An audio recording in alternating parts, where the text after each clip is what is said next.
25 বার ED ডেকেছে, 5 বার গেছে, 20 বার এদিক ওদিক করে গোলে কাটিয়েছে। যার পাসপোর্ট জমা থাকে তিনি ভাষণ দিচ্ছেন বড় বড়, যার প্রপার্টি অ্যাটাচমেন্ট হয়েছে।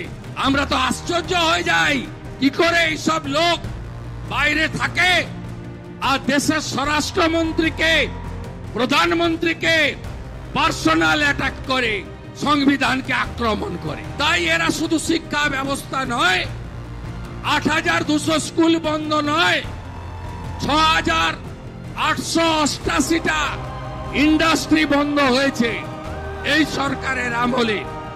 টাটাকে তাড়ানো থেকে শুরু করে আপনি সর্বত্র দেখবেন সব ইন্ডাস্ট্রি বন্ধ।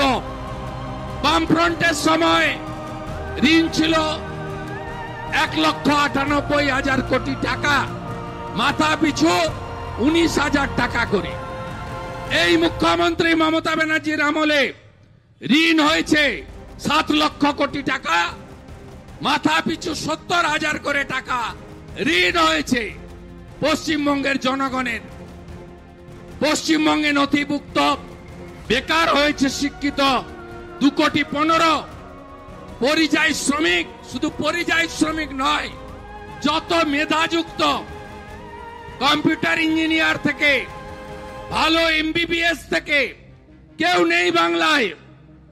পাশেই ভুবনেশ্বর, হায়দ্রাবাদ, পুনে, নাগপুর, তারপরে তো বিদেশ আছে।